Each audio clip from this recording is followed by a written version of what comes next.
Hermanos, en el mensaje de esta mañana acerca de la adoración, nosotros dejamos claramente establecido que el propósito distintivo de estas reuniones congregacionales es edificarnos unos a otros al proclamar y celebrar juntos el Evangelio de Cristo. Somos un grupo de adoradores que se reúnen en la presencia de Dios para continuar adorándole como cuerpo, al recordar por un lado la grandeza y el carácter de Dios, cuán pequeños y pecadores somos nosotros y todo lo que Él hizo en su amor y en su bondad a través de la persona y la obra de Cristo para rescatarnos de esa condición miserable en que nos encontrábamos y reconciliarnos plenamente con Él. Ahora, ¿por qué nosotros necesitamos recordarnos estas cosas continuamente? Porque nuestras almas no funcionan como una línea de ensamblaje de automóvil, como bien señaló Bryan Chapell en el libro que citábamos esta mañana. Chapell dice, si aprender el Evangelio fuera como construir un carro, una línea de ensamblaje, entonces deberíamos esperar que una vez adquiriéramos una verdad del Evangelio, podríamos movernos a otra estación de la madurez cristiana sin tener que retornar a los niveles previos de nuestro desarrollo. Pero, sigue diciendo él, el corazón no es como una línea de ensamblaje. Nosotros olvidamos fácilmente el Evangelio, dudamos de su poder o nos dejamos distraer de sus propósitos. Por lo tanto, el surgimiento de nuevos problemas espirituales siempre va a requerir respuestas basadas en un regreso de nuestros corazones a esas verdades fundamentales del Evangelio. O sea, no es que nosotros adquirimos una verdad hoy, bueno, eso ya está establecido, eso está colocado, ahora podemos colocar otra verdad y otra verdad y otra verdad. No, es que nosotros tenemos que regresar a los fundamentos una y otra vez. Porque una y otra vez tendemos a olvidarlos. Necesitamos recordarnos mutuamente el Evangelio, como de hecho nos enseñan claramente las cartas del Nuevo Testamento. Mis hermanos, estas cartas eran leídas públicamente en las iglesias. ¿Y qué son esas cartas? Un desglose del Evangelio y sus implicaciones. Así que nunca nos cansaremos de recordar y celebrar el sorprendente, inmutable, incomprensible amor de Dios para con nosotros. Y nunca dejaremos de necesitar recordar eso. Es como las notas de amor que los esposos le envían a sus esposas. Ellas nunca se cansan de que tú le digas que las amas. Nunca se van a cansar, créeme mi hermano. No se van a cansar. Y nosotros nunca nos cansamos de recordar el amor de Dios. Nunca nos cansamos de celebrar el amor de Dios. Escuchen cómo Pablo oraba por los creyentes en Éfeso, Efesios capítulo 3, versículos 14 en adelante. Esta es una de las oraciones más sublimes de toda la Biblia. Dice en Efesios capítulo 3, versículo 14: por esta causa doblo mis rodillas ante el Padre de nuestro Señor Jesucristo, de quien toma nombre toda familia en los cielos y en la tierra. ¿Y qué oraba Pablo por estos creyentes en Éfeso? Para que os dé conforme a las riquezas de su gloria. ¿Escucharon eso? Conforme a las riquezas de su gloria, el ser fortalecidos con poder en el hombre interior por su espíritu. Si un millonario nos da de sus riquezas, eso puede ser desde 5 centavos hasta $1.000.000. Pero si un millonario nos da conforme a sus riquezas, eso va a ser mucho dinero. Y Pablo estaba aquí esperando en que Dios nos da conforme a sus riquezas en gloria, y por eso pide lo que pide. ¿Y qué pide Él? Para que habite Cristo por la fe en vuestros corazones, a fin de que arraigados y cimentados en amor seáis plenamente capaces de comprender con todos los santos cuál sea la anchura, la longitud, la profundidad y la altura, y de conocer el amor de Cristo que excede a todo conocimiento, para que seáis llenos de toda la plenitud de Dios. Pablo quiere que los creyentes sean capaces de conocer aquello que excede a todo conocimiento, el amor de Dios en Cristo. Ahora, no sé si notaron una pequeña frase en el versículo 18, junto con todos los santos. Esto no es una empresa privada, esto es una empresa corporativa. Esto es algo, mis amados hermanos, que nosotros llegamos a comprender, el amor de Cristo por nosotros en comunión con los santos. Y más adelante en el capítulo 4, versículo 16, el apóstol 11 al 16, Pablo va a explicar este proceso, cómo nos edificamos mutuamente. Cristo dio pastores a su iglesia que equipan a los santos para que los santos, conforme a los dones que tienen cada uno, nos edifiquemos mutuamente en amor. Así crece la iglesia. Y esa es una de las razones por las que tenemos que congregarnos cada domingo como pueblo de Dios. Ahora bien, cuando nosotros comenzamos a planificar el culto congregacional con estas cosas en mente, pronto nos damos cuenta que hay una serie de decisiones que nosotros debemos tomar en cuanto al culto y que no son tan sencillas, porque nos colocan en medio de una serie de tensiones que debemos aprender a manejar en una forma balanceada para no caer en los extremos que muchas iglesias han caído a lo largo de los siglos. Una de esas tensiones fue la que mencionamos esta mañana y que ahora yo deseo desarrollar un poco más. Es la tensión entre la solemnidad y el gozo. La tensión entre la reverencia y la alegría. Aparte de los textos de los salmos que nosotros citamos esta mañana, y uno de ellos fue el texto que el pastor Marcos leyó en el Salmo capítulo 2, yo les ruego que me acompañen a Deuteronomio capítulo 28. Aquellos que están al día con su calendario de lectura bíblica de 2 años, saben que este es el texto que toca en el día de hoy. Y esta mañana leyendo Deuteronomio capítulo 28, para mí fue sumamente claro aquello que yo iba a predicar en la tarde de hoy. Dice en el versículo 47, Dios está enumerando aquí las maldiciones que vendrían sobre el pueblo de Israel si ellos desobedecían al Señor. Dice en el versículo 47, por cuanto no serviste a Jehová tu Dios con alegría y con gozo de corazón, por la abundancia de todas las cosas, servirás por tanto a tus enemigos que enviare Jehová contra ti, con hambre y con sed y con desnudez y con falta de todas las cosas por las cuales tú no diste gracias cuando las tenías, y él pondrá yugo de hierro sobre tu cuello hasta destruirte. ¿Leyeron esto, hermanos? Nuestro Dios espera, Él espera de nosotros que le sirvamos con alegría y gozo de corazón por todas las cosas que Él nos ha concedido y nos concede de pura gracia. Pero ahora lean los versículos 58 al 59.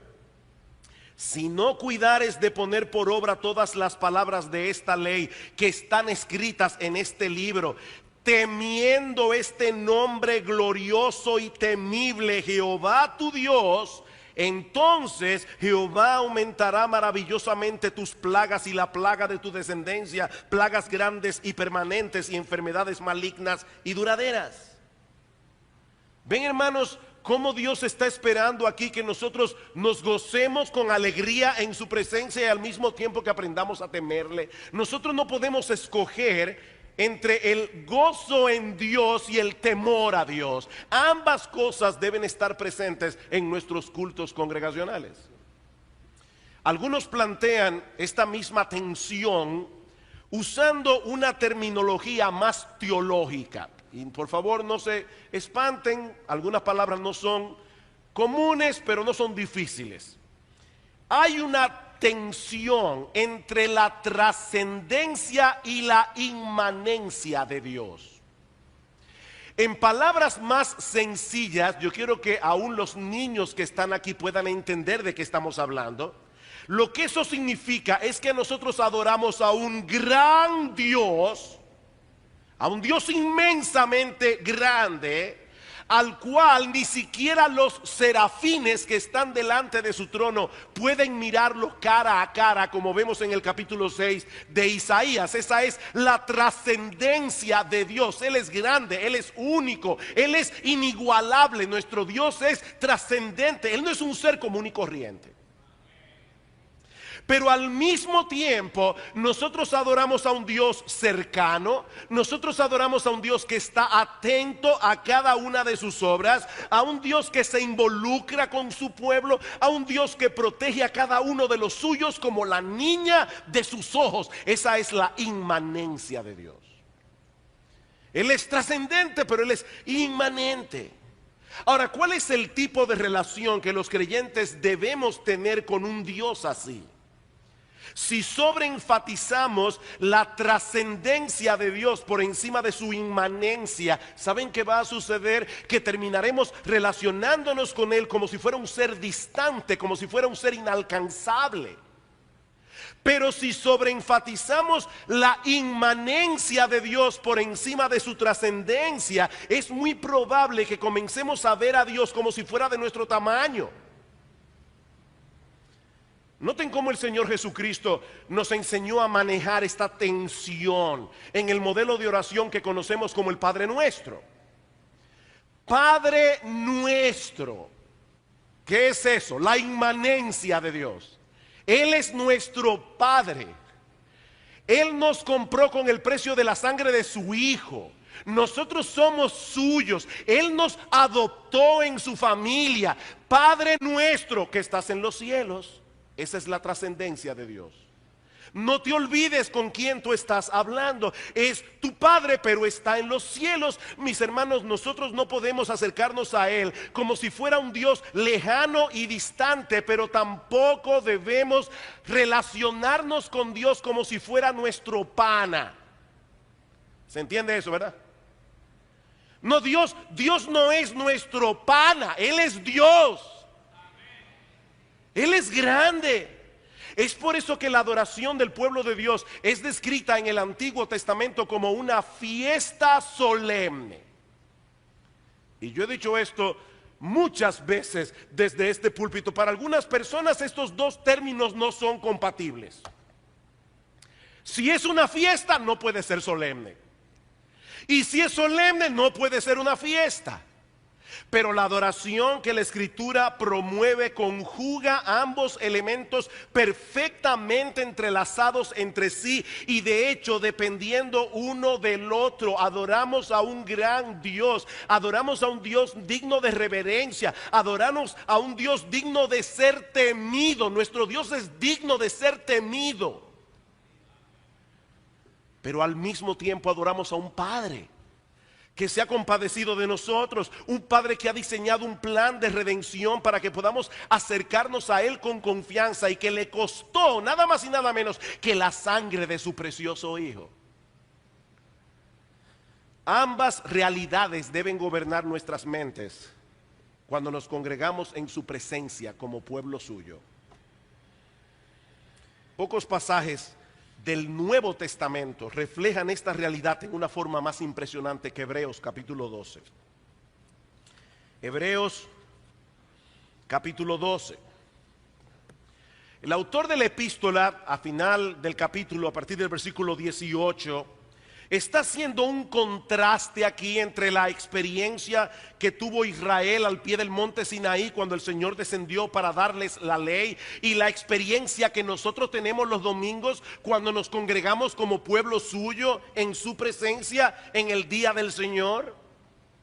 Y dice el autor de la carta a los Hebreos que el pueblo de Israel, versículo 18, se había acercado a un monte que se podía palpar, a un monte que ardía en fuego, a la oscuridad y a la tempestad, al sonido de la trompeta y a la voz que hablaba, la cual los que la oyeron rogaron que no se les hablase más. Mis hermanos, era tan terrible lo que el pueblo de Israel estaba viendo que aún Moisés exclamó: estoy espantado y temblando. ¿Y qué de nosotros, la iglesia del nuevo pacto?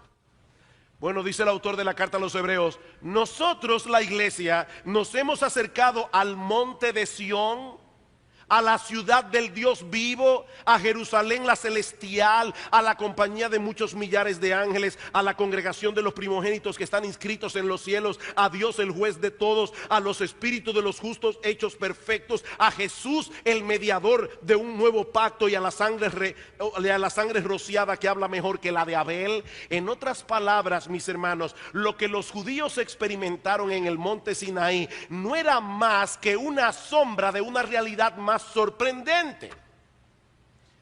Y es a esa realidad que nosotros nos acercamos cada domingo en nuestros cultos de adoración.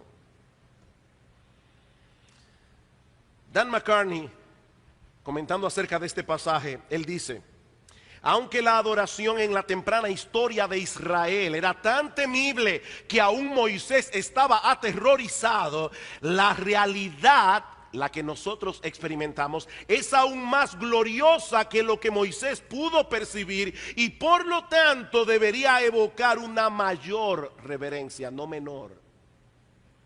Una mayor reverencia. Noten lo que sigue diciendo en el versículo 25. Mirad que no desechéis al que habla, porque si no escaparon aquellos que desecharon al que los amonestaba en la tierra, mucho menos nosotros si desecháremos al que amonesta desde los cielos, la voz del cual conmovió entonces la tierra. ¿Recuerdan ustedes cómo el monte Sinaí estaba temblando cuando Dios descendió? Bueno, pastor, pero ahora yo no veo ningún temblor de tierra, aquí estamos muy tranquilos en este edificio. Sigue diciendo el autor: la voz del cual conmovió la tierra entonces, pero ahora ha prometido diciendo: aún una vez, y conmoveré no solamente la tierra, sino también el cielo. Lo que nosotros estamos esperando, hermanos, es mucho más sorprendente que lo que los judíos vieron en el monte Sinaí. Los cielos se descorrerán como una cortina. Sigue diciendo, y esta frase aún una vez indica la remoción de las cosas movibles como cosas hechas para que queden las inconmovibles. Así que, conclusión, recibiendo nosotros un reino inconmovible, tengamos gratitud y mediante ella sirvamos a Dios, agradándole con temor y reverencia, porque nuestro Dios es fuego consumidor. Eso no está en el Antiguo Testamento, eso está en el Nuevo Testamento. Agrademos a Dios con temor y reverencia. Cito una vez más a McCartney: la adoración en el nuevo pacto debería estar llena de reverencia y un profundo sentido de temor sobrecogedor, porque ahora conocemos más claramente la santidad de aquel a quien adoramos al entender la profundidad de lo que se requirió para nuestra redención. Mis hermanos, nosotros sabemos algo que los judíos no sabían, y es que para Dios nuestro pecado es algo tan serio que para poder perdonarnos de nuestros pecados, la segunda persona de la Trinidad tuvo que hacerse hombre, morir en una cruz como un criminal, para que ahora nosotros podamos ser salvos por la fe. Nosotros tenemos un entendimiento de la santidad de Dios que los judíos del Antiguo Testamento no podían tener. Por eso en el himno que nosotros cantamos: inmensa la obra de Cristo en la cruz, enorme la culpa se ve por su luz. ¿Tú quieres darte cuenta de cuán grande es tu pecado delante de Dios? Míralo a la luz de lo que Jesucristo hizo en la cruz del Calvario. Los creyentes del nuevo pacto sabemos ahora que por causa de nuestros pecados Dios envió a su propio Hijo a derramar su sangre en la cruz, pues de otro modo nadie hubiese podido ser salvo. Por lo tanto, los creyentes del nuevo pacto deberíamos experimentar una reverencia más profunda cuando estamos en la presencia especial de Dios, ¿o no es así? Pero esta es solo una cara de la moneda. Sigue diciendo McCartney: la verdadera adoración está llena de gozo. Hemos estado hablando de reverencia, ¿verdad? Ahora escuchen esta parte. La verdadera adoración está llena de gozo precisamente porque está apercibida de cuán temible es aquel a quien adoramos y cuán grande es nuestro privilegio cuando se nos permite acercarnos a Él. Ven el balance, hermanos. El hecho de nosotros ver la grandeza de Dios, la santidad de Dios, lo que costó nuestra salvación, eso debe llenarnos de temor y de reverencia, pero al mismo tiempo de alegría y de gozo, porque ese Dios nos dice en Hebreos capítulo 10 versículo 19: acercaos. Ahora tenemos libertad en su presencia. Ahora nosotros podemos decir: Padre nuestro que estás en los cielos. Y los oídos de Dios, los ojos de Dios están atentos a nosotros. De ese Dios. Sigue diciendo McCartney. Perdone que lo cite mucho, pero es que él lo dice mejor que yo. El verdadero gozo en la adoración no es un happy hour, dice él. Así mismo, literalmente. ¿Sabe lo que es un happy hour? Alguna gente van a un bar, se sientan con sus amigos, les dan unos tragos gratis y él pasa una hora feliz, un happy hour. Bueno, hermano, nosotros venimos a la iglesia a tener un happy hour, dice él. No, esto no es un happy hour. Este tipo de gozo solo es posible cuando nos damos cuenta de cuán enorme e incomprensible provisión Dios nos ha dado para que podamos estar delante de Él. Y por lo tanto, qué privilegio indescriptible tenemos ahora de estar en la presencia de aquel que es fuego consumidor. Él es fuego consumidor. Y nosotros podemos acercarnos libremente delante de Él. Por causa de Cristo. ¿No debería eso hacernos saltar de gozo? De manera que si la adoración a Dios fue descrita en el Antiguo Testamento como una fiesta solemne, más razón tenemos ahora nosotros de verlo de ese modo, ahora que vivimos de este lado de la cruz. Es solemne porque estamos delante de un gran Dios que es fuego consumidor y nosotros somos criaturas del polvo cargadas de pecado. Pero es festiva porque ese gran Dios se ha compadecido de nosotros, ha diseñado un plan de redención para reconciliarnos con Él, nos ha lavado por completo en la sangre de Cristo, de tal manera que Él nos ve ahora, mis amados hermanos, como si nunca hubiéramos roto un plato. Ese Dios, 3 veces santo. ¿Cuál es nuestro reto como iglesia? Como decíamos esta mañana, poder comunicar en nuestros cultos esa solemnidad y ese gozo al mismo tiempo en una forma que sea accesible a las personas a las cuales ministramos sin caer en ningún extremo. Ese es el reto. En palabras más sencillas, déjeme decirlo en buen dominicano, nuestros cultos congregacionales ni pueden ser un jolgorio ni pueden ser un funeral. Ninguna de las dos cosas. Es una fiesta solemne. Y nosotros tenemos que comunicar eso. Que tenemos un gran Dios que nos ha acercado en Cristo. Otra de esas tensiones que debemos aprender a manejar es entre la carga intelectual y emocional de nuestros cultos. Tenemos que manejar una tensión entre la carga intelectual y emocional de nuestros cultos. Alguien dijo una vez, y yo creo que con muchísima razón, que toda experiencia espiritual comienza en la mente. Toda experiencia espiritual comienza en la mente. Para que una experiencia espiritual sea genuina, debe estar enraizada en la verdad. Debe ser una respuesta del creyente a la verdad de Dios revelada en su palabra. Y la verdad es asimilada, es entendida con la mente. Por eso yo cito mucho a la famosa frase de Chesterton que decía: cuando venimos a la iglesia, en aquella época las personas, los caballeros usaban sombreros, y él decía: cuando nosotros venimos a la iglesia nos quitamos el sombrero, no la cabeza. Nosotros venimos a la iglesia a pensar, hermanos. Hay gente que dice: wow, yo me voy con dolor de cabeza. Qué bueno, hermano, porque yo también me voy con dolor de cabeza a veces, cuando estoy estudiando durante la semana el pasaje que quiero presentar. Nosotros venimos a la iglesia a pensar. Recuerden las palabras del Señor a la mujer samaritana en Juan 4:23. Mas la hora viene y ahora es cuando los verdaderos adoradores adorarán al Padre en espíritu y en verdad. Porque también el Padre tales adoradores busca que le adoren. Dios es espíritu y los que le adoran en espíritu y en verdad es necesario que adoren. La verdadera adoración surge como una respuesta del creyente a la verdad de Dios que él entiende por su palabra. Aunque nuestras emociones deben estar involucradas en la adoración, como veremos ahora mismo, siempre deben estar subordinadas y gobernadas por el entendimiento. No puede ser al revés. Mis hermanos, la adoración gira en torno a la verdad de Dios revelada. A mayor comprensión de esas verdades, mayor capacidad de adoración.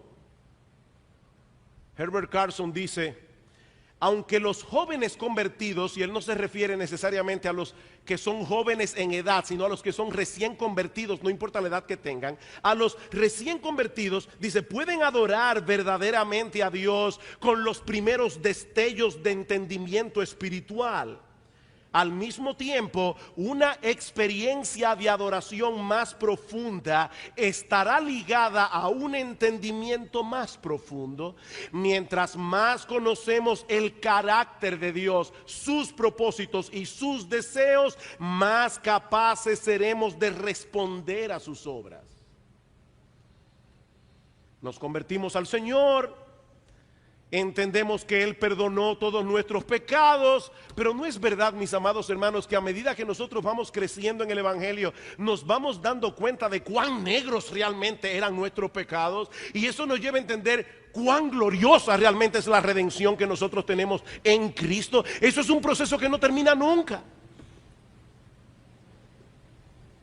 Consecuentemente, lo primero que debemos evaluar, lo primero, no lo único, pero lo primero que debemos evaluar en un culto de adoración es la centralidad de la verdad. La centralidad de la verdad en todo lo que se hace. Se adora en la misma medida en que la verdad de Dios es proclamada, entendida, y en la misma medida en que nosotros respondemos apropiadamente a esa verdad que ha sido proclamada y que ahora es entendida. Pensemos en los himnos, por ejemplo. La calidad poética de un himno es importante. De hecho, por eso cantamos, en parte porque es mejor cantar poéticamente. O sea, la rima y la poesía de un himno impacta más que la simple prosa. Hay verdades que son tan gloriosas que es mejor decirlas en poesía que decirlas en prosa.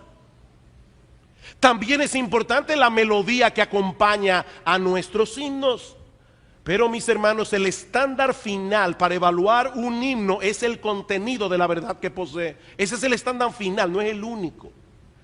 Su calidad poética y su melodía pueden contribuir a que recibamos la verdad que el himno proclama con más claridad, con más fuerza, en una forma más memorable, es decir, más fácil de recordar. Todo eso hace la poesía, la melodía.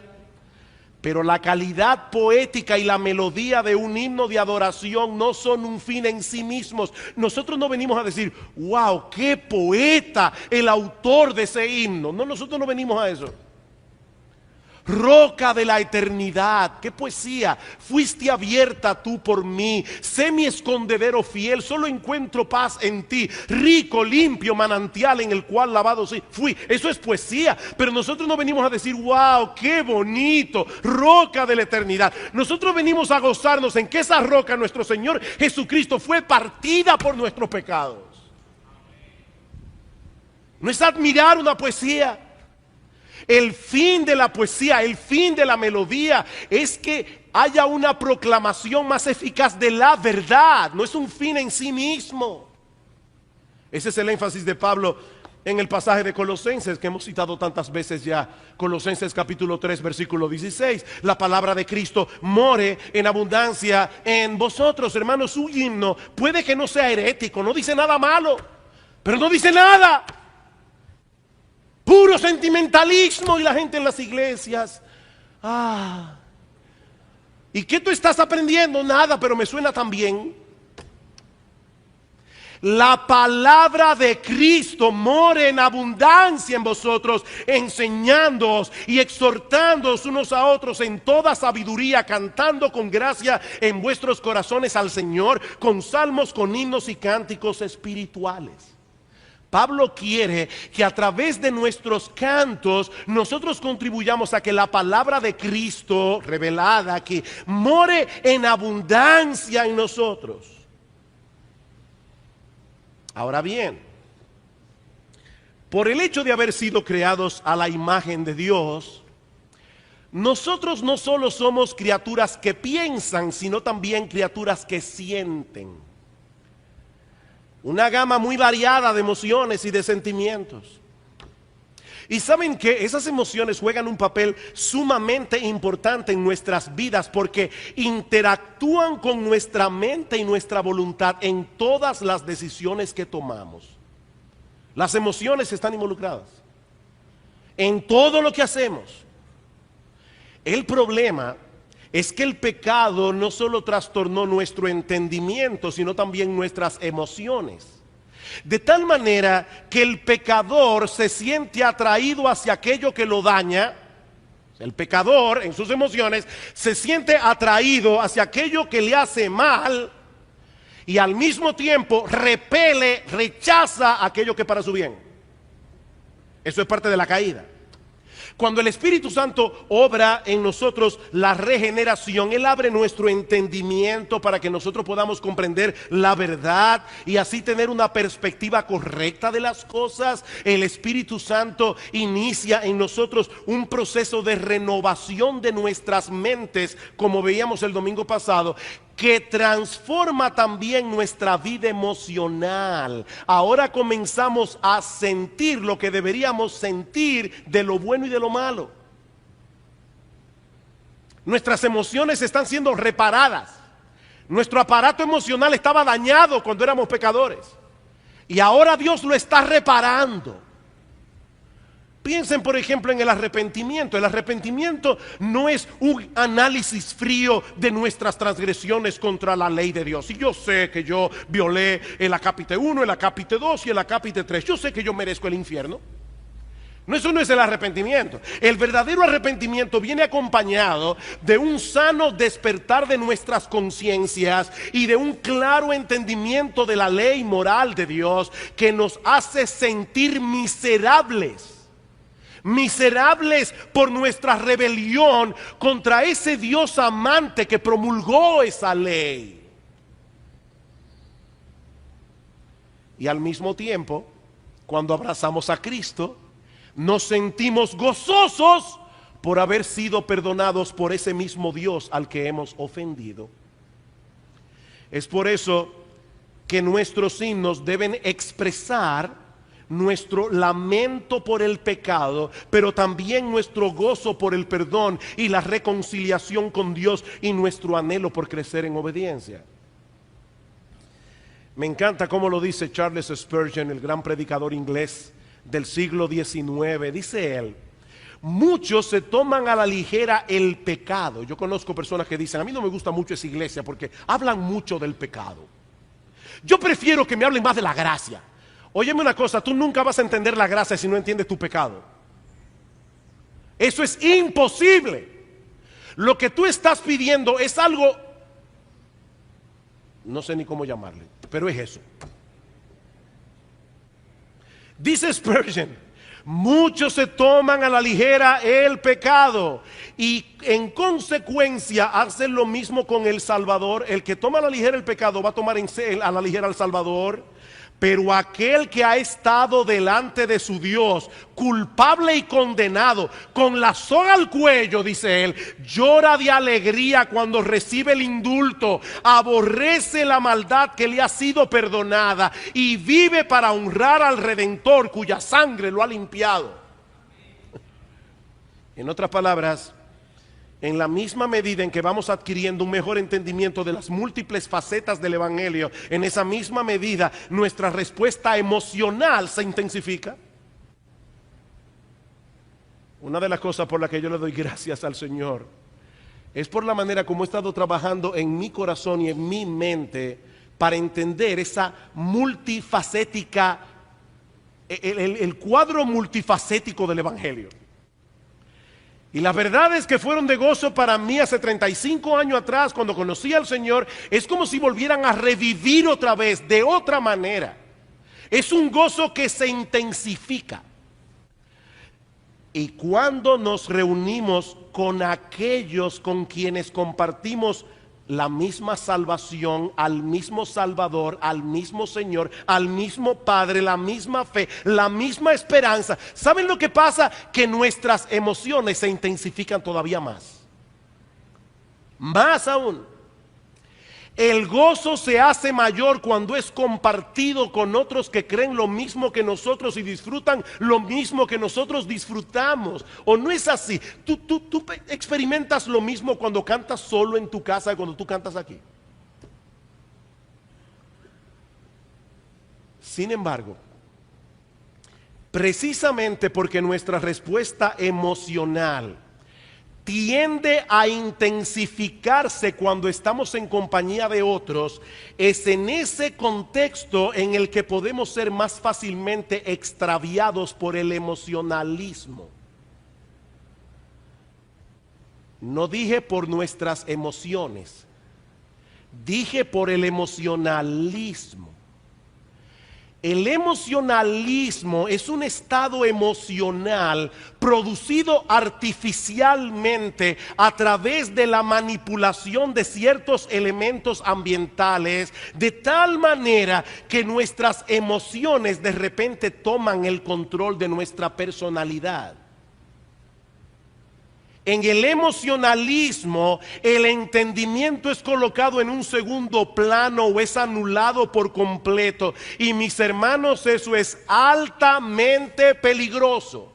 Porque cuando las emociones toman el control, dejamos de ser objetivos. Y podemos caer fácilmente, podemos ser fácilmente extraviados y engañados, llevándonos a creer incluso que somos lo que no somos. Déjenme explicar eso. ¿Ustedes han visto esas muchachas que han sido emocionalmente atrapadas por un individuo que no les conviene? Lo han visto, ¿verdad? Por eso decimos que se llaman novio, porque no vio hasta que se casó. Y la familia, los amigos le dicen: mi hija, ese muchacho no te conviene, ese muchacho es así, es asá, te va a hacer daño, pero ella no lo ve. No importa que se lo digan en todos los idiomas, ella está emocionalmente atrapada y esa cárcel emocional no le permite pensar con objetividad. Mis hermanos, lo que yo estoy diciendo, que eso mismo puede ocurrir en el contexto de una iglesia. Herbert Carson dice: el emocionalismo puede guiar a una persona a una falsa profesión de fe y anestesiarlo de tal modo que se sienta satisfecho con su condición y venga a ser inmune a la demanda real del evangelio. ¿Cómo tú me vas a decir a mí que yo no soy creyente? Tú no te imaginas lo que yo siento en la iglesia. Mire, yo desde que comienza el culto yo comienzo a llorar. ¿Y dónde dice la Biblia que una de las evidencias de que una persona es cristiana es que cuando comienza el culto tú comienzas a llorar? La Biblia no dice eso. No, lo que la Biblia sí dice es que una vida transformada es una de las evidencias de que Dios realmente te ha salvado. Pero no solo eso, hermanos. El emocionalismo también es peligroso porque es altamente adictivo. El emocionalismo es altamente adictivo. Sigue diciendo Carson: el falso emocionalismo actúa como una droga que embota los sentidos aun cuando parece estimularlos, de modo que el adicto necesitará dosis más frecuentes y más fuertes. Y eso puede pasar en la iglesia. Amados hermanos, es un mal que nosotros debemos evitar a toda costa. El emocionalismo se opone a la verdadera adoración, tanto como la lujuria se opone al verdadero amor. Pero la sensación que produce es tan real para el que la experimenta, que lo lleva a pensar que es algo genuino. Por eso es que son tan relevantes las palabras de John MacArthur cuando nos advierte, escuchen esto, la adoración no es energizada por métodos artificiales. Si sientes que debes tener rituales o cierto tipo de música que disponga el ánimo para adorar, lo que estás haciendo, dice MacArthur, no es adoración. Si tú necesitas eso, óyeme bien, mi amado hermano, lo que tú estás haciendo no es adoración. Me llamó la atención un comentario que hizo Bob Kauflin, que muchos ya de ustedes conocen. Él siempre es el que dirige la adoración en las conferencias de Together for the Gospel, es decir, juntos por el Evangelio. Y una de las particularidades de esa conferencia es que Bob Kauflin solamente toca el piano en esa conferencia y no hay ningún otro instrumento. Y el año pasado, lo recuerdo muy bien, habían unas 8,000 personas en Kentucky, y el año pasado Bob Kauflin abrió la conferencia diciendo: nosotros vamos a adorar en esta conferencia con este piano. Y óyeme bien, si tú no puedes adorar porque solo hay un piano, tú tienes un problema. Tú tienes un problema. Hablaba con alguien estos días que me decía, hablábamos mutuamente, decíamos que en algunas iglesias hay personas que piensan que donde entra una batería el Espíritu Santo se va. Eso es así, hermano. Hay iglesias que piensan que si hay una batería el Espíritu Santo se va de la iglesia. Ahora, de la misma manera hay personas que piensan que donde no hay batería no está el Espíritu Santo.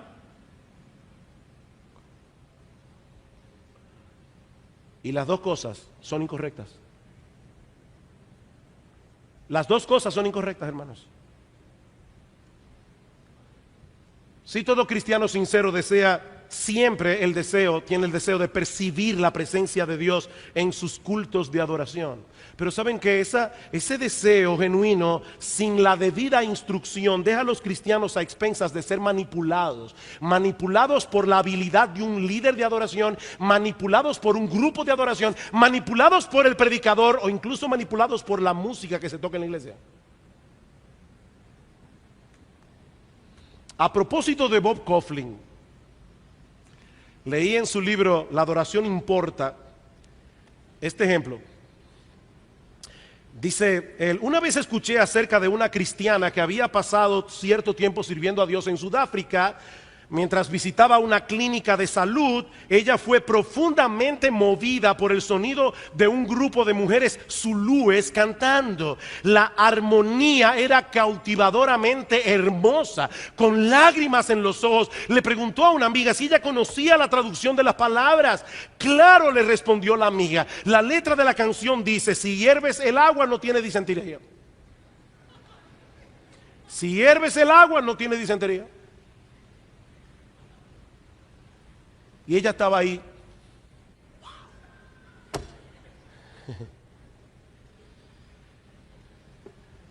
Dice Bob Kauflin: la música puede ser muy engañosa. La música puede ser muy engañosa, porque puede despertar nuestras emociones sin que estemos realmente adorando a Dios.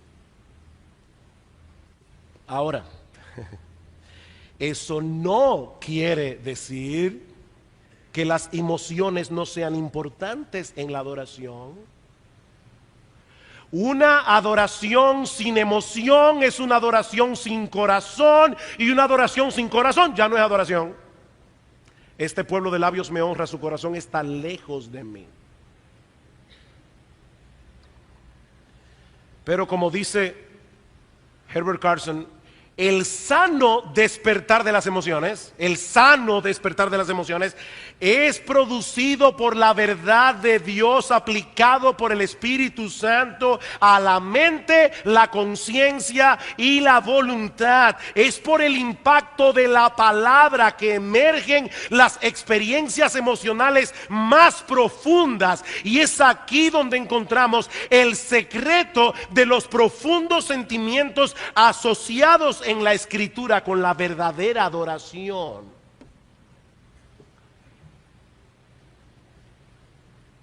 Es cuando yo estoy leyendo la palabra y digo, wow, qué gran Dios y qué gran Salvador.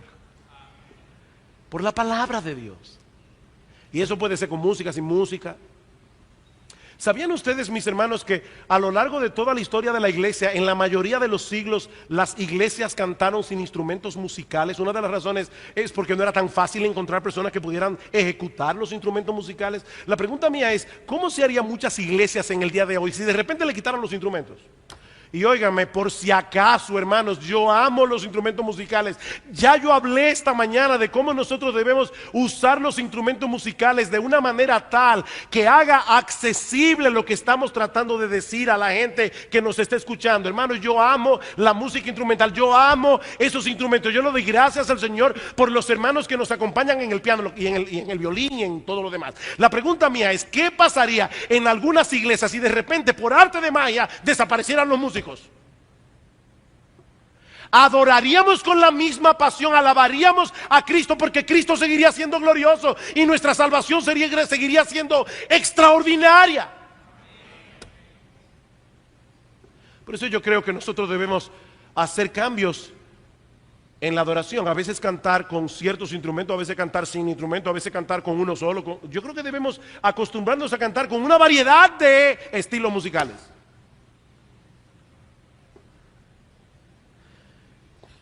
El apóstol Pedro nos arroja mucha luz en cuanto al sano despertar de nuestras emociones en su primera carta.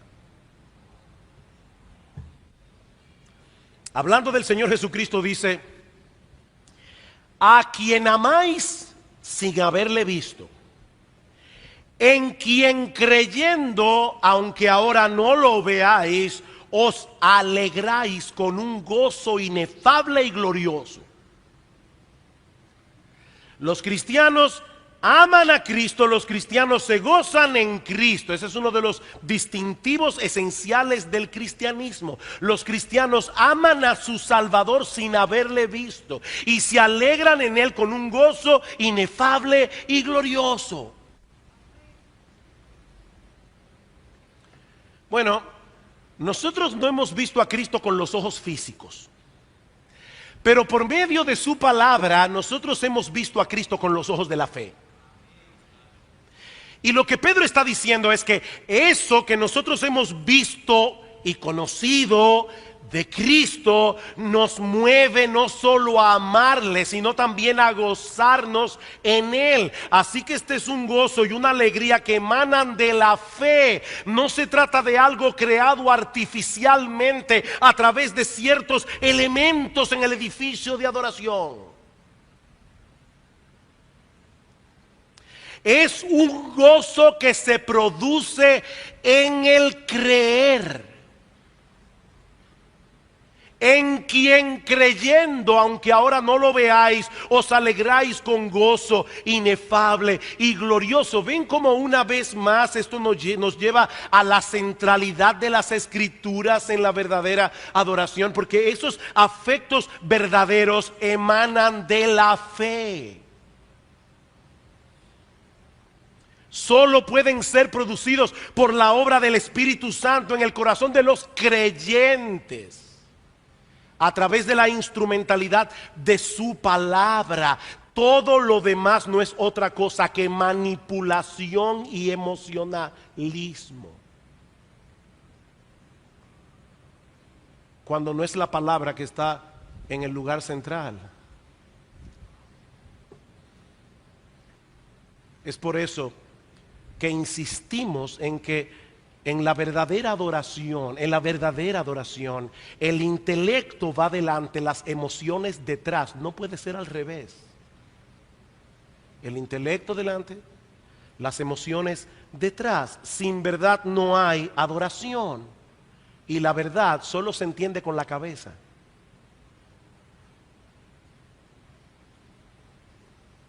Pero, mis hermanos, de la misma manera debemos decir que la ortodoxia sin emoción revela una comprensión inadecuada de la verdad. ¿Oyeron eso, hermanos? Para mí es importante. La ortodoxia, la cabeza, ¿verdad? Sin emoción, revela una comprensión inadecuada de la verdad. O sea, si tú puedes decir fríamente, si yo sé que Cristo es glorioso, y yo sé que Él me salvó porque Él murió por mí en la cruz del Calvario, yo sé que voy para el cielo. O sea, tú puedes decir eso así. O tú puedes cantar, aleluya, vivo por Jesús, aleluya, vivo por su cruz. Tú no estás entendiendo. De verdad, tú no estás entendiendo. Miren, hermano, de verdad, estas verdades son para decir, wow, aleluya, gloria al Señor, somos salvos por la sangre de Jesucristo, vamos al cielo, algún día estaremos en la presencia de nuestro Señor y Salvador. Lo que hace grande el cielo, mis hermanos, no son las calles de oro, supuestamente, que yo no creo que va a haber ninguna calle de oro tampoco, pero no son las calles de oro ni las puertas de perlas. Lo que hace grande el cielo, mis amados hermanos, es que Jesucristo va a estar allí y que todos nosotros seremos transformados a su imagen.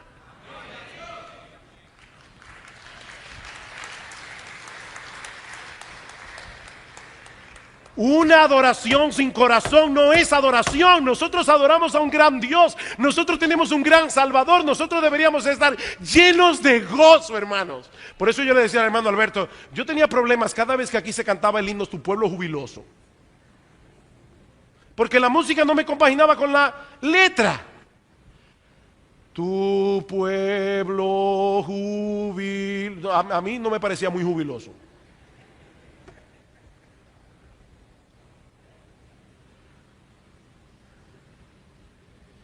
Mis hermanos, la adoración que agrada a Dios, edifica a su pueblo. La adoración que agrada a Dios y edifica a su pueblo tiene luz y calor, ortodoxia y entusiasmo, entendimiento y pasión, pensamientos y emociones. Las dos cosas. Esta es la tensión que nosotros tenemos que aprender a manejar. Quisiera concluir citando dos pasajes de las Escrituras que ilustran de manera magistral el sano despertar de las emociones que debe producir en nosotros el entendimiento de la verdad. Vamos a Romanos capítulo 11. Romanos capítulo 11, el apóstol Pablo viene hablando. Este es uno de los capítulos más complicados de la carta de Pablo a los romanos. Es bien teológico, es bien doctrinal. Y el apóstol Pablo termina diciendo en el versículo 29, porque irrevocables son los dones y el llamamiento de Dios, pues como vosotros los gentiles, los que no eran judíos, también erais en otro tiempo desobedientes a Dios, pero ahora habéis alcanzado misericordia por la desobediencia de ellos, es decir, de los judíos. Los judíos desobedecieron a Dios, mataron al Mesías. ¿Y qué trajo eso como consecuencia? Salvación para el mundo entero. Dice Pablo, así también estos ahora han sido desobedientes, los judíos, para que por la misericordia concedida a vosotros, ellos también alcancen misericordia. O sea, los judíos fueron desobedientes y mataron al Mesías. Al matar al Mesías trajeron salvación al mundo entero. El hecho de que los gentiles se estén convirtiendo a Dios provoca a celos a algunos judíos, como le pasó al apóstol Pablo, para que ellos también vengan a Cristo en arrepentimiento y fe. Y Pablo concluye diciendo, de manera que Dios, versículo 32, sujetó a todos en desobediencia para tener misericordia de todos. Y Pablo no estaba escribiendo esto diciendo, oye, pero qué interesante. ¿Cómo concluye Pablo este capítulo? Oh profundidad. Yo creo que es así como debemos leerlo. No es de que, oh profundidad de la riqueza. No, no, no, no. O sea, Pablo está pensando en la sabiduría de Dios. Y es como una persona que está en el Gran Cañón, mirando esta inmensidad. Y dice el apóstol Pablo, oh profundidad de las riquezas, de la sabiduría y de la ciencia de Dios. Cuán insondables son sus juicios, cuán inescrutables sus caminos. Porque ¿quién entendió la mente del Señor? ¿O quién fue su consejero? ¿O quién le dio a él primero para que le fuese recompensado? Porque de él y por él y para él son todas las cosas. A él sea la gloria por los siglos. Amén. ¿Ven ustedes, hermanos, cómo la ortodoxia produce adoración? Es lo mismo que yo veo en Efesios capítulo 1, ya no lo voy a leer por causa del tiempo. Pero esto es un capítulo también bien teológico. Ahí se habla de la elección, la predestinación, la adopción, la redención, la santificación, el sello del Espíritu Santo. Pero ¿cómo comienza Pablo Efesios capítulo 1 versículo 3? Bendito el Dios y Padre de nuestro Señor Jesucristo, que nos bendijo con toda bendición espiritual en los lugares celestiales en Cristo, según nos escogió en Él desde antes de la fundación del mundo, para que fuésemos santos y sin mancha delante de Él en amor, habiéndonos predestinado para ser adoptados hijos suyos por medio de Jesucristo. Y 3 veces dice Pablo en ese pasaje, Dios hizo todo eso para alabanza de la gloria de su gracia. No era teología fría, era teología encendida en fuego.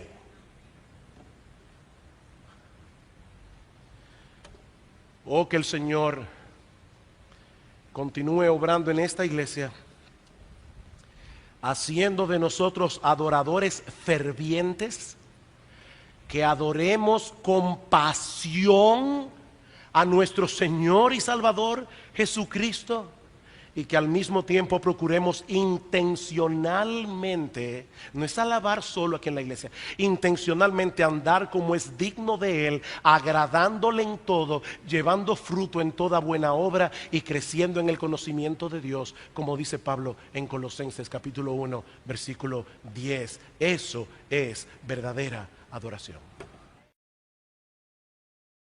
La mayoría de ustedes alguna vez en su vida han volado una cometa, una chichigua, un papalote. Cuando nosotros volamos una chichigua, una cometa, la clave está en ponerse de espaldas al viento para que la tensión entre la cuerda, nuestras manos y la cometa provoque que la cometa se eleve, ¿verdad? Si no hay tensión, no hay vuelo, ¿verdad que sí? Si no hay tensión, no hay vuelo. Bueno, mis amados hermanos, algo similar ocurre con la adoración. Sobre todo la adoración en el culto congregacional, como decíamos el domingo pasado en la tarde. Si nosotros queremos adorar a Dios como Él merece ser adorado, la iglesia debe aprender a manejar ciertas tensiones. Las tensiones que se producen cuando tratamos de adorar a Dios como Él merece ser adorado. Mis amados hermanos, si no sabemos manejar esas tensiones de la adoración, tarde o temprano seremos arrastrados a muchos de los extremos a los que muchas iglesias de nuestra generación ya han sido arrastradas.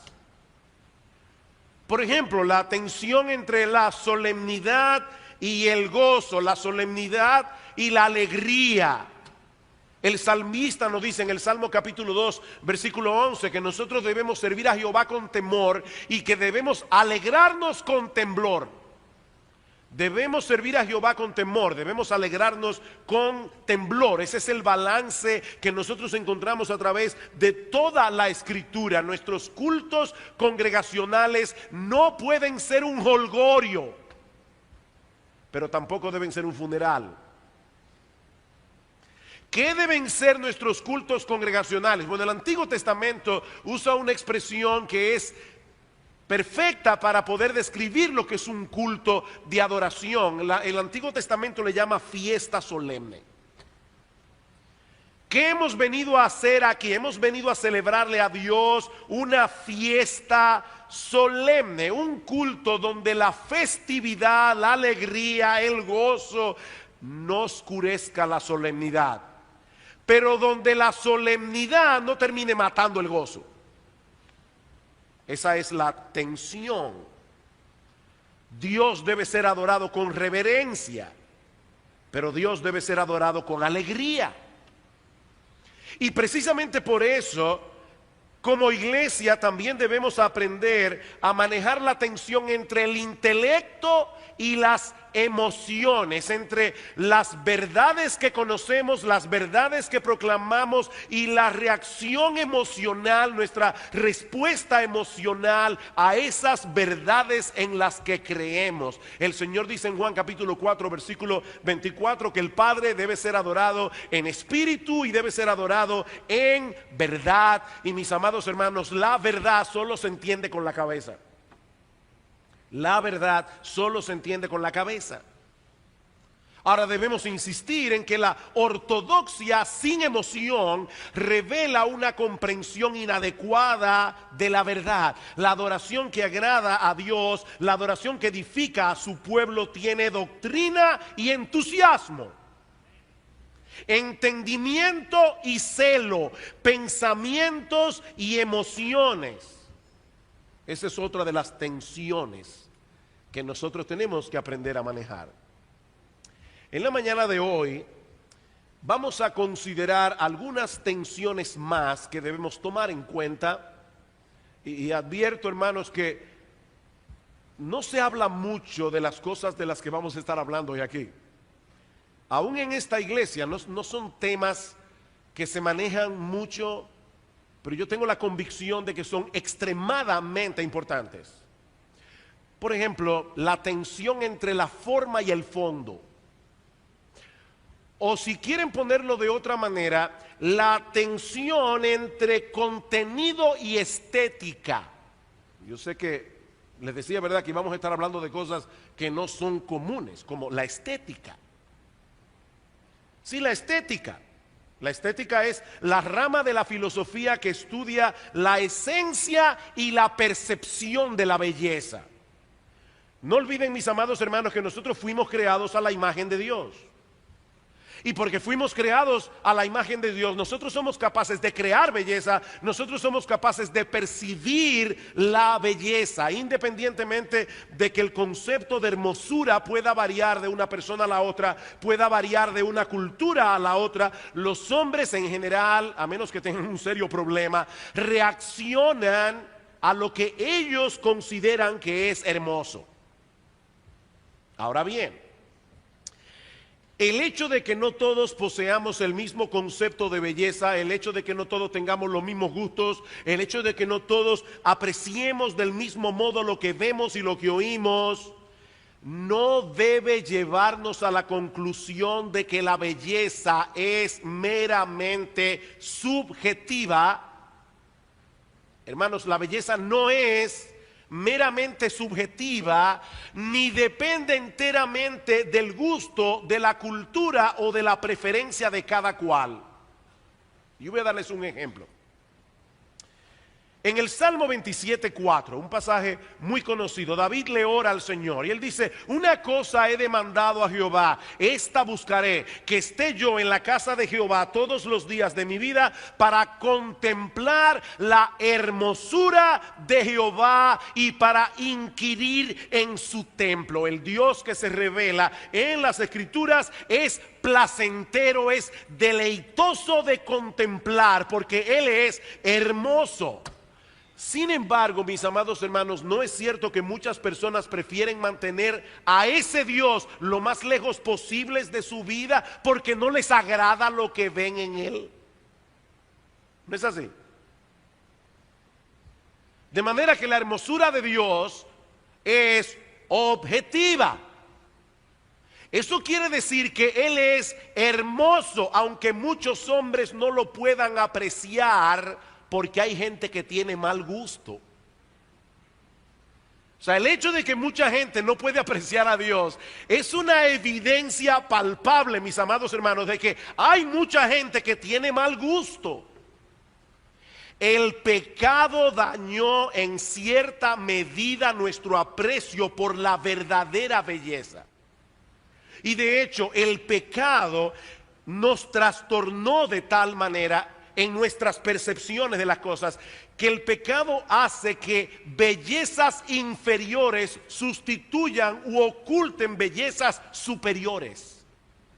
Por ejemplo, un hombre incrédulo puede apreciar y de hecho la aprecia la excelencia de una obra artística, y él es incrédulo, pero él no le da gloria a aquel que le dio al artista la capacidad de hacer una obra hermosa. La belleza de la obra artística, que es inferior, le está ocultando la belleza del Dios todopoderoso que le dio al artista la capacidad de hacer lo que él hace. O por ejemplo, una persona puede disfrutar de un atardecer, y hay mucha gente romántica y también que aprecia el arte, que ven en un atardecer una obra artística, pero él no puede percibir allí la gloria del Creador. En otras palabras, el hombre en su pecado es capaz de apreciar cierto tipo de belleza, pero hay otra belleza detrás infinitamente superior que él no puede ver. Recuerden lo que dice Pablo en 2 Corintios capítulo 4 versículo 3. Si nuestro evangelio está encubierto, entre los que se pierden está encubierto, en los cuales el Dios de este siglo cegó el entendimiento de los incrédulos, para que no les resplandezca la luz del evangelio de la gloria de Cristo, que es la imagen de Dios. Nuestro Señor es hermoso, pero mucha gente no lo ve. Otra prueba de que hay gente que tiene mal gusto. La capacidad estética del pecador no funciona adecuadamente, está dañada. Uno de los efectos colaterales de la salvación es que produce en nosotros un cambio radical en la forma como percibimos las cosas, y eso nos permite tener una nueva apreciación de la belleza. Herbert Carson dice: un hombre puede haber disfrutado antes de la música o el arte o el paisaje, pero ahora que es creyente, él ve y escucha mucho más. Él está viendo la evidencia del Dios de hermosura obrando en el mundo.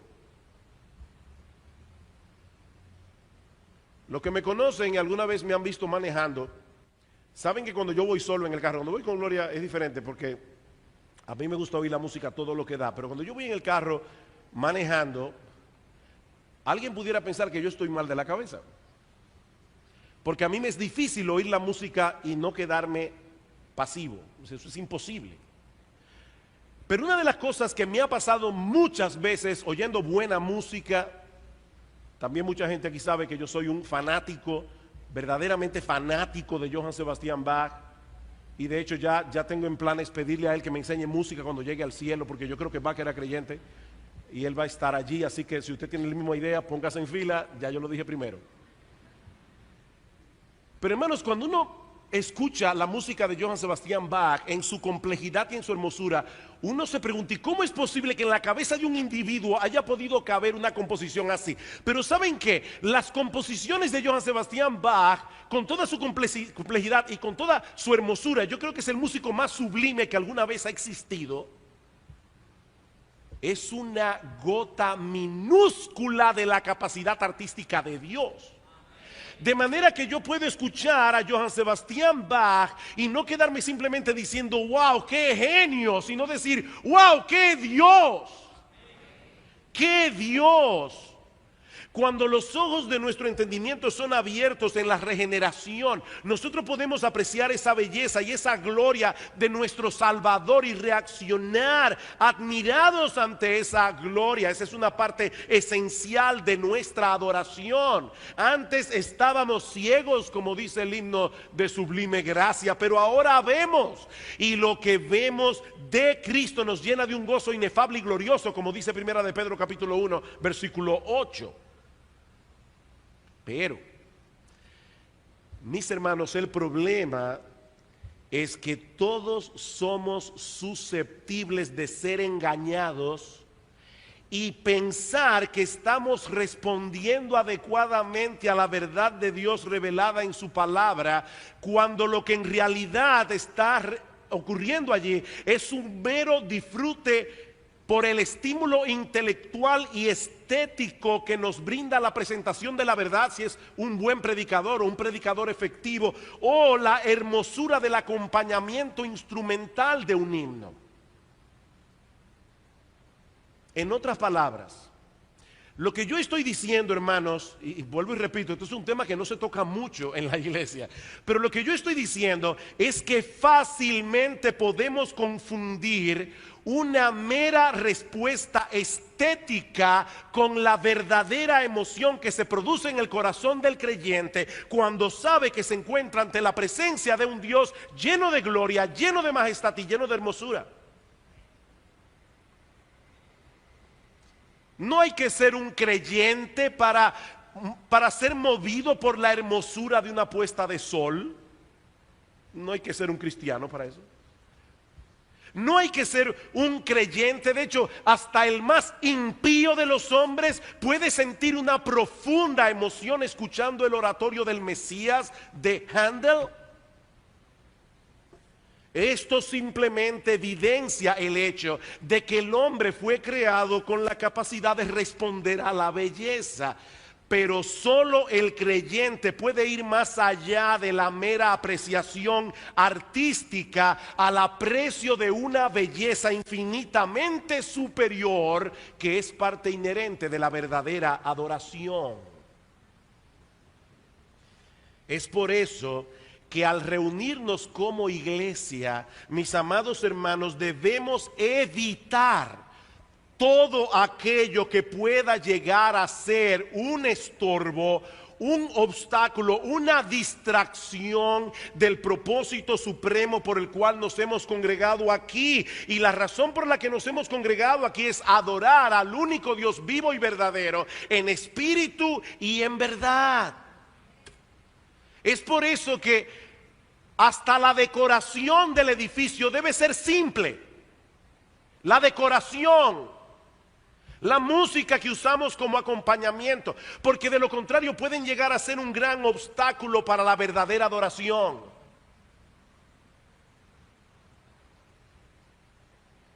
Eso no quiere decir que debamos caer en el extremo de hacerlo en una forma mediocre para que no nos distraiga. No, yo no estoy diciendo eso. Porque aquello que nos provoca irritación estética también puede ser un obstáculo para la adoración. De hecho, yo antes de salir, yo siempre le pregunto a mi esposa todos los domingos, ¿cómo me veo? Y no es que me quiero ver bien, es que quiero estar seguro de que todo pega. Si yo vengo aquí con una combinación rara, probablemente algunos de ustedes no van a poner oído a la predicación. Y esa corbata. Y uno aquí hablando de cosas sublimes, hay algo que irrita, que hace ruido. Así que yo no estoy hablando de hacer las cosas en una forma mediocre.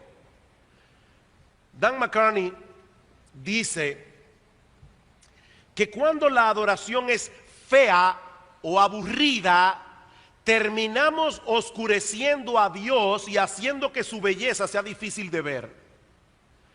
Pero al mismo tiempo podemos enfocarnos tanto en el arte creativo humano que una belleza sustituta se interponga en el camino y por lo tanto haga de nuevo que la propia belleza de Dios sea difícil de ver. ¿Ven la tensión? La tensión. Así que no estamos en contra de la belleza en la adoración. Pero como sigue diciendo McCartney, y por supuesto no es Paul McCartney, es Dan McCartney, él sigue diciendo, esa belleza tiene que ser ajustada a su tarea de transmitir el peso y la majestad de Dios. Consecuentemente, dice él, necesita manifestar simplicidad, sobriedad y ser comedida. ¿Escucharon eso? Necesita manifestar simplicidad, sobriedad y ser comedida. O me encanta como lo dice John Piper.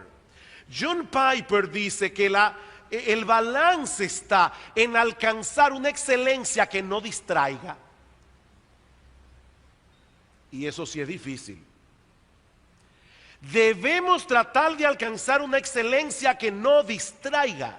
Nosotros vamos a ver en la exposición de esta tarde, cuando vamos a concluir, y yo espero que todos ustedes estén aquí, cuando vamos a concluir la serie ya de la adoración en la iglesia, vamos a ver la preocupación de Pablo cuando fue a predicar el evangelio a Corinto. Pablo decía: yo tenía la capacidad de hablar a ustedes de filosofía, yo tenía la capacidad de oratoria para deslumbrarlo con mi oratoria, pero cuando yo fui a Corinto, yo me propuse no saber entre vosotros cosa alguna, sino a Jesucristo y a este crucificado. Y ni mi palabra, ni mi expresión fue con lenguaje humano de sabiduría. Yo no quería que vuestra fe esté fundada en la sabiduría de los hombres, sino en el poder de Dios.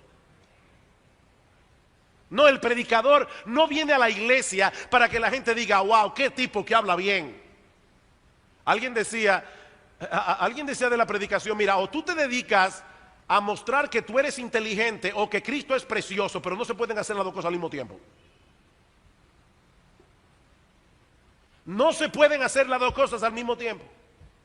Y eso provoca una tensión saludable, porque tenemos que esforzarnos en darle a Dios una adoración excelente mientras nos cuidamos de no convertir el culto en una sala de espectáculo. Y yo me temo, mis hermanos, de verdad, que muchas iglesias han caído en este problema. Sus cultos no son cultos, son espectáculos. Y nosotros no venimos aquí a un espectáculo, venimos a un culto. Si tú quieres ir a un espectáculo, ve al Teatro Nacional y ve un espectáculo de lo que tú quieras, si es apropiado para un creyente. Pero esto no es un espectáculo, esto es un culto. Es diferente. La creatividad de los músicos, el lenguaje del predicador no deben ser el centro de atención. Nosotros nos hemos congregado para darle a Dios gloria y honra a través de la persona de nuestro Señor Jesucristo, respondiendo a lo que Él mismo nos ha revelado en su palabra. Si nuestras emociones, si nuestro intelecto, nuestra voluntad no son gobernados por el entendimiento de la revelación divina, ¿saben lo que va a pasar, mis amados hermanos? Que fácilmente seremos manipulados. Y vamos a ser arrastrados a una falsa adoración.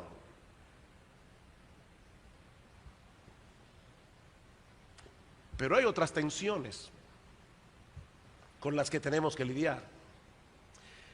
Por ejemplo, una tensión entre nuestras raíces y nuestra relevancia. Una tensión entre nuestras raíces y nuestra relevancia. Pastor, no entiendo a qué se refiere. No te preocupes, te lo voy a explicar en un momentito. Vayan conmigo a Mateo capítulo 28, versículo 18.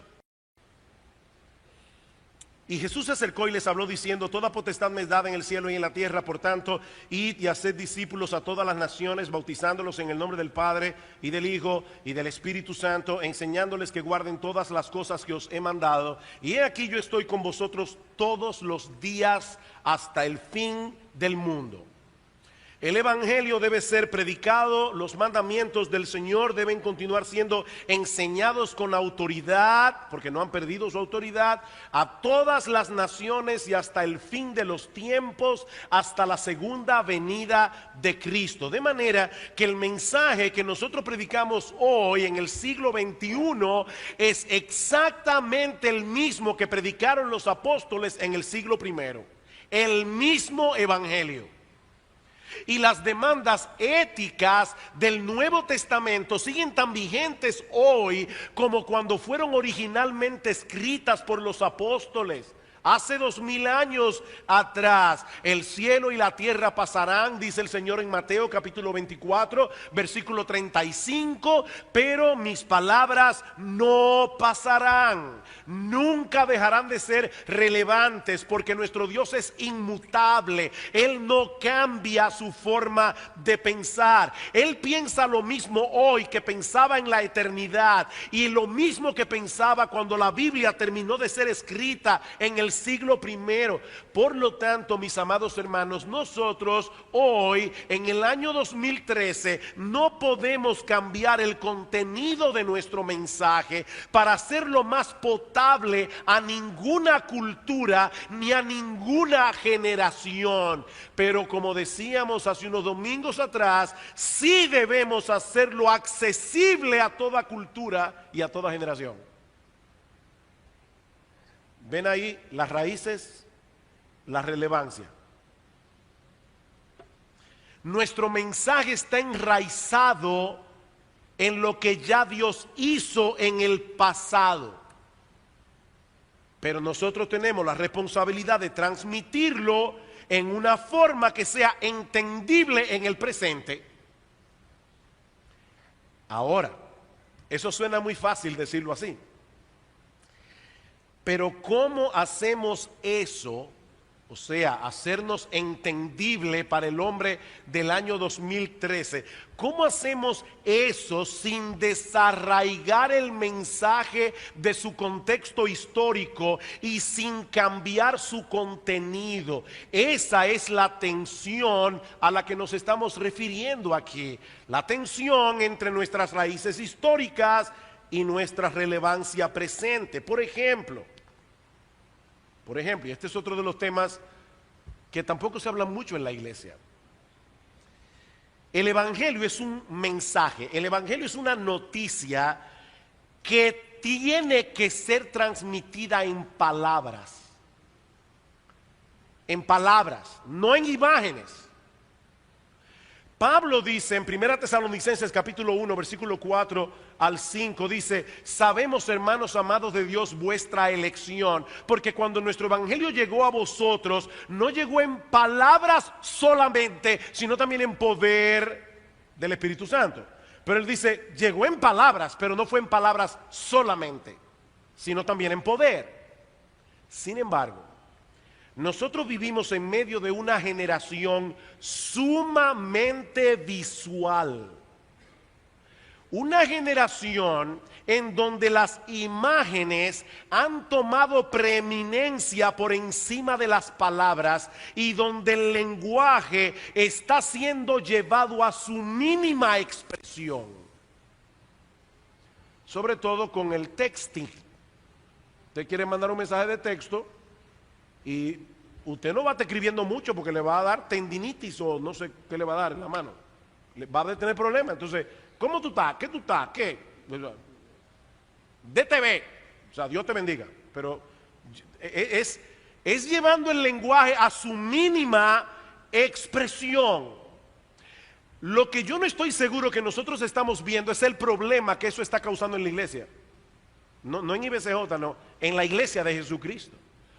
Mis hermanos, eso es un tremendo obstáculo para la transmisión del evangelio.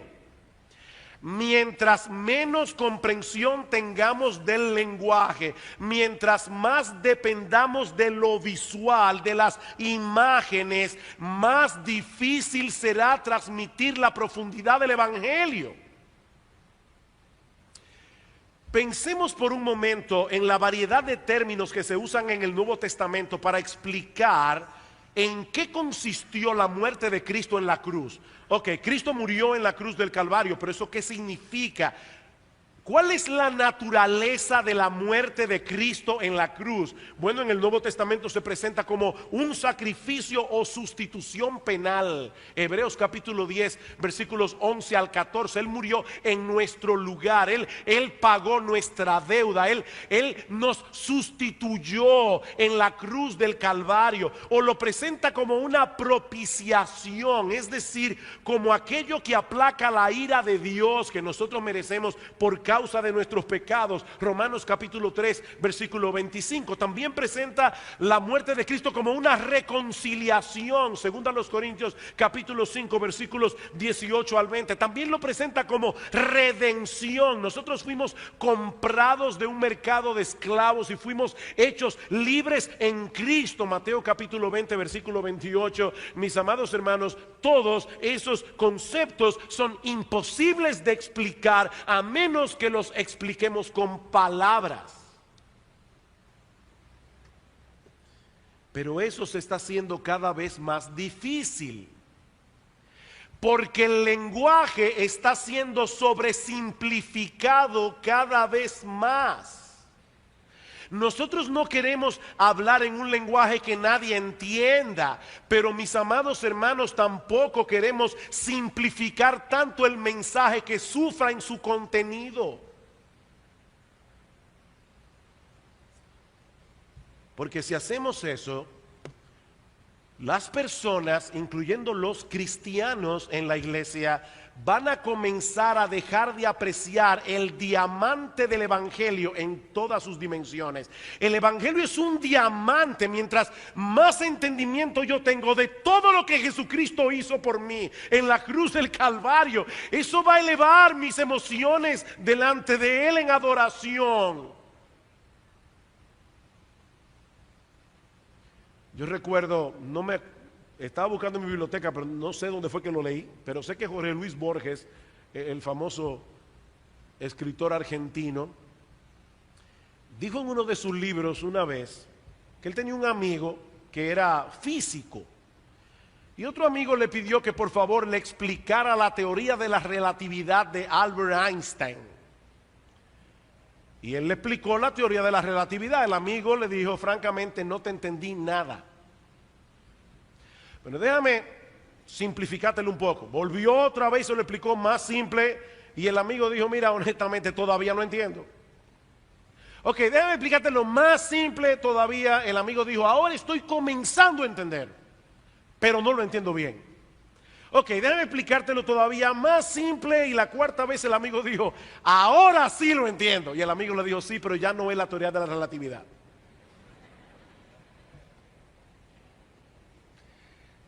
Yo me temo, mis amados hermanos, que en nuestro afán de ser relevantes para nuestra generación, nosotros estemos haciendo exactamente lo mismo con el evangelio.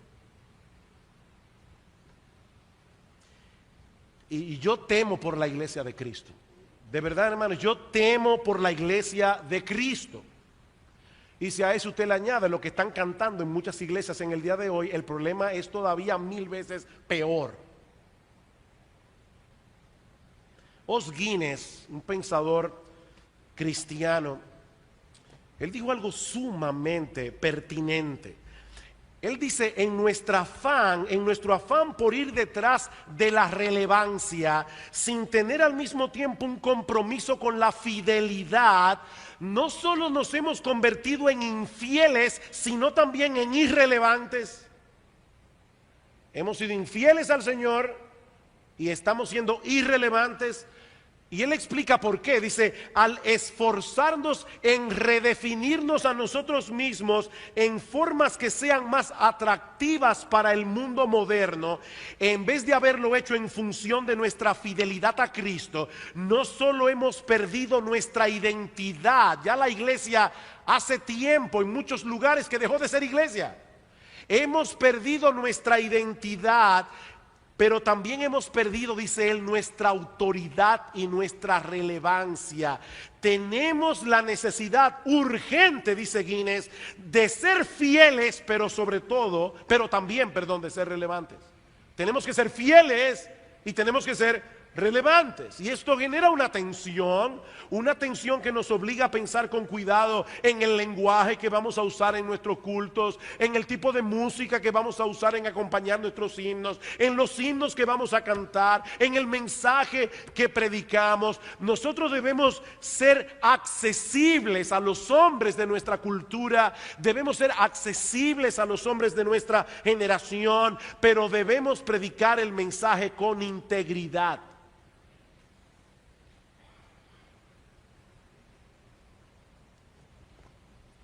¿Y saben lo que va a ocurrir andando el tiempo cuando nosotros sigamos usando himnos con un rico contenido bíblico y la predicación se haga entendible pero no superficial?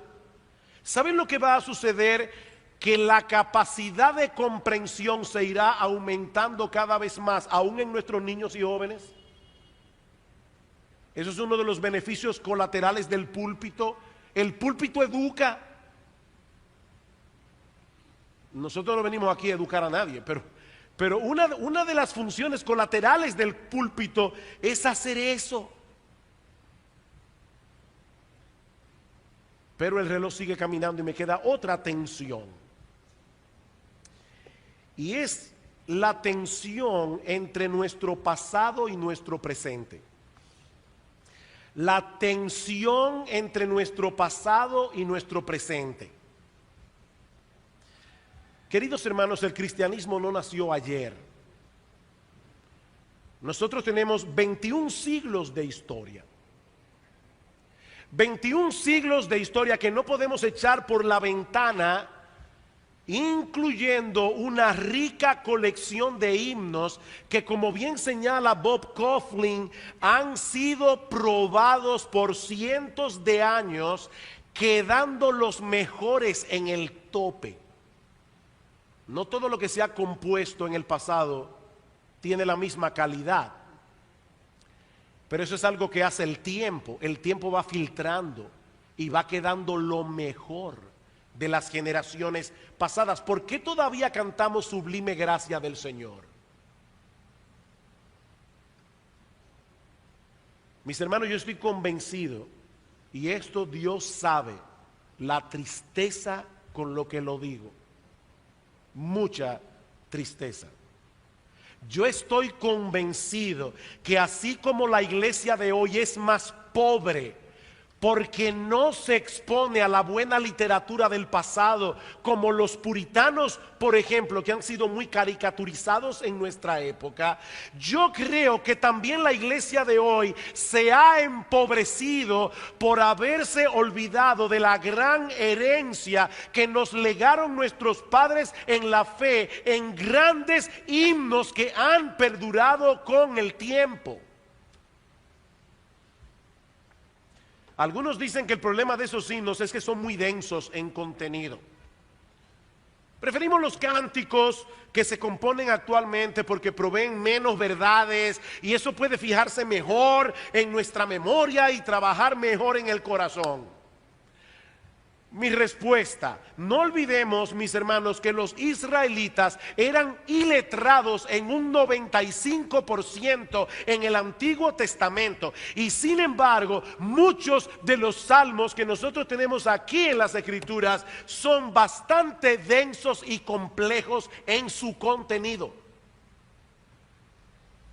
De hecho, casi todos los salmos se pueden dividir en himnos de más de 5 estrofas, excepto 5 salmos. De los 150 salmos, hay solo 5 salmos que son breves. Salmo 133, Salmo 117 y 3 salmos más. 5 de 150. Otros se quejan de que los himnos tradicionales son los mismos. Oye, los mismos himnos de siempre. Yo creo que esa es una de las razones por las que tantas iglesias han echado a un lado himnos de un rico contenido bíblico por himnos modernos, muchos de los cuales, no todos, y ya lo vimos en un mensaje anterior, pero muchos de los cuales son extremadamente superficiales y extremadamente emotivos. Y ustedes saben que yo no estoy en contra de la emoción, pero estoy en contra del emocionalismo. Muy melosos, pero no dicen nada teológicamente hablando. Bueno, a esto debemos decir, primero, que es verdad que tiene su ventaja cantar himnos nuevos, tiene sus ventajas. Y Alberto sabe el trabajo que estamos haciendo en ese sentido. No es fácil, pero estamos tratando de introducir himnos nuevos y damos gracias al Señor porque en los últimos años aún en nuestra propia iglesia se han traducido y adaptado himnos nuevos. Una de las ventajas que tiene el cantar himnos nuevos sobre cantar himnos ya conocidos es que al cantar himnos conocidos corremos el peligro de cantarlos de memoria y sin pensar. Ahora, eso va a pasar también con los nuevos, porque los nuevos se van a convertir en himnos conocidos, tarde o temprano. Pero de ninguna manera, mis amados hermanos, debemos sustituir, oigan lo que estoy hablando aquí, sustituir los buenos himnos del pasado por himnos superficiales del presente que solo tengan a su favor lo novedoso. No debemos hacer, aunque la música es pegajosa, no debemos hacer eso. Mis hermanos, los himnos que son ricos en contenido bíblico y teológico, sean del pasado o del presente, siempre pueden ser cantados con una nueva percepción de las verdades que comunican. Siempre. La letra sigue siendo la misma, pero nuestras experiencias varían. Y nosotros vamos madurando, se espera, ¿verdad?, que maduremos. Y mientras más maduramos, con más conciencia y más entendimiento, cantamos las mismas letras del pasado, pero con más sentido y con más significado. ¿Acaso no ocurre eso leyendo la Biblia? Imagínense que nosotros apliquemos ese principio a la Biblia. Óyeme, yo estoy cansado de la misma Biblia. De ahora en adelante voy a leer el Corán. No, porque este libro y solo este libro es la infalible, inerrante, inspirada palabra de Dios. Ahora, ¿qué pasa cuando nosotros leemos la palabra de Dios? Que nosotros podemos leer un mismo pasaje cientos de veces, y si no somos superficiales, nunca vamos a poder agotar todo lo que allí dice. Bueno, si cantamos reflexivamente los himnos que son ricos en contenido bíblico y teológico, esos himnos siempre tendrán la capacidad de alimentar nuestras almas, de levantar nuestras emociones. Mis queridos hermanos, el pueblo de Dios en el Antiguo Testamento cantó el mismo libro de los Salmos durante siglos. El mismo libro, el mismo himnario, por siglos. De hecho, la mayoría de los himnarios en el día de hoy tienen más himnos que los salmos. Los salmos son 150. ¿Cuántos himnos hay en Celebremos su Gloria? Unos 600. Y ese es uno de los himnarios que nosotros conocemos. Ahora bien, estamos diciendo con esto que debemos limitarnos a cantar himnos tradicionales. No, 1000 veces no. Yo no estoy diciendo eso. Así como el Espíritu Santo obró en el pasado, dándole dones y talentos a aquellos compositores que supieron expresar poéticamente las grandes verdades de las Escrituras, si nuestro Dios no ha cambiado, y Él no ha cambiado, debemos suponer que el Espíritu Santo sigue haciendo esa misma obra en esta generación. No es la edad del himno lo que debemos tomar en cuenta a la hora de escoger lo que vamos a cantar en la iglesia. No es la edad, no es la antigüedad lo que lo hace santo o apropiado. Es el contenido de la letra, es lo apropiado de la música que lo acompaña. Dice Bryan Chapell, y esta es una cita fuerte: solo la congregación más arrogante pudiera decir que Dios no le enseñó nada a nuestros padres en la fe de lo cual podamos aprender. Hay que ser muy arrogante. Y ¿saben lo que yo creo? Que muchas iglesias en el día de hoy ya han caído en esa arrogancia. Pero sigue diciendo Bryan Chapell, pero de la misma manera, solo la congregación más encerrada en sí misma pudiera decir que no necesita preocuparse de hacer que su adoración sea relevante a la presente generación. El mismo problema. En un caso es arrogancia y en el otro caso es autoencerramiento. A mí no me importa si la gente me entiende, si no me entiende. Bob Kauflin lo dice de esta manera: debemos entrenar a nuestra gente a través de un liderazgo sabio y fiel para que sea capaz de beneficiarse de la rica herencia del pasado, buscando al mismo tiempo la manera de comunicar las verdades eternas del Evangelio en formas que nuestra cultura pueda entender. ¡Qué balance! No olviden, mis amados hermanos, que los himnos que hoy consideramos tradicionales fueron contemporáneos alguna vez. De hecho, cuando Isaac Watts comenzó a componer los himnos que hoy consideramos tradicionales y que muchas iglesias ya ni cantan, esos himnos levantaron un furor en su época porque mucha gente decía, ¿y estos himnos nuevos? La iglesia se está mundanalizando con los himnos de Isaac Watts.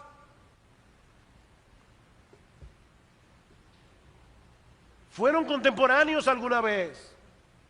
Y muchos de ellos no fueron inmediatamente aceptados por toda la comunidad cristiana de la época. Pero debido a la calidad de su letra, debido a lo apropiado de su música, poco a poco esos himnos fueron ganando aceptación y finalmente prevalecieron en la himnología del pueblo de Dios. Y lo que yo quisiera ver, mis amados hermanos, es que ese mismo proceso ocurra en nuestra época. Hay muchas cosas que se cantan en el día de hoy que yo espero que dentro de 15 años, 20 años, 25 años ya hayan sido olvidados para siempre. Hermanos, yo vuelvo y les repito, a mí me causa una profunda tristeza lo que se canta en muchas iglesias en el día de hoy. Pero debemos tener cuidado, no sea que arrojemos al niño de la bañera junto con el agua sucia. Porque hay muy buenos compositores en el día de hoy que están haciendo un buen trabajo para la gloria de Dios y para el beneficio de la iglesia. Hay una tensión. Ahora no olviden, hermanos, esa tensión es lo que eleva la chichigua. Hay una tensión entre la solemnidad y el gozo, entre el intelecto y las emociones, entre la forma y el fondo, entre nuestras raíces y nuestra relevancia actual, entre nuestro pasado y nuestro presente. ¿Qué sería lo más sencillo para nosotros? Colocarnos en alguno de estos extremos. Eso es lo más sencillo. Pero nosotros como iglesia, y ahora sí me refiero a iglesia bíblica del Señor Jesucristo, los pastores de esta iglesia hemos decidido mantener la tensión. Independientemente de lo complejo que ese experimento o esa... no es un experimento, pero independientemente de lo complejo que esa tarea pueda resultar en ocasiones, porque es complejo,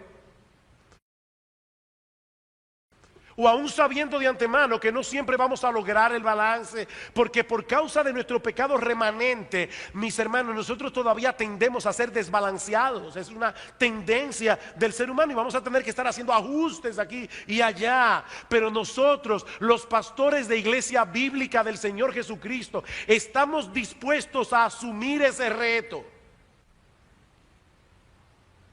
pidiendo constantemente a Dios que nos dé sabiduría. Pero sobre todas las cosas, poniendo delante de nuestros ojos la belleza y la gloria de nuestro Salvador y lo extraordinariamente extraordinario de nuestra salvación.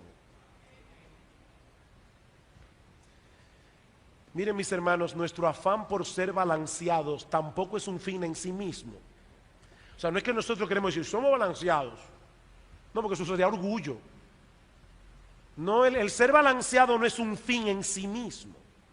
Nuestro deseo es que el Evangelio de Cristo pueda ser claramente proclamado y Cristo sea debidamente exaltado en nuestros cultos congregacionales.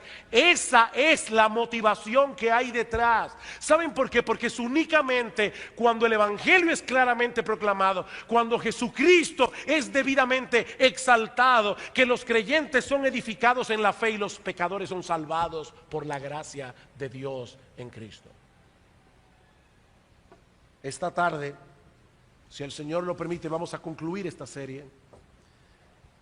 Por ahora solo quiero pedir a Dios que el Señor bendiga y preserve esta iglesia hasta el día en que nosotros estemos en su santa y bendita presencia, adorando al que vive por los siglos de los siglos, sin interrupción, sin obstáculos, sin desbalance, sino perfectamente.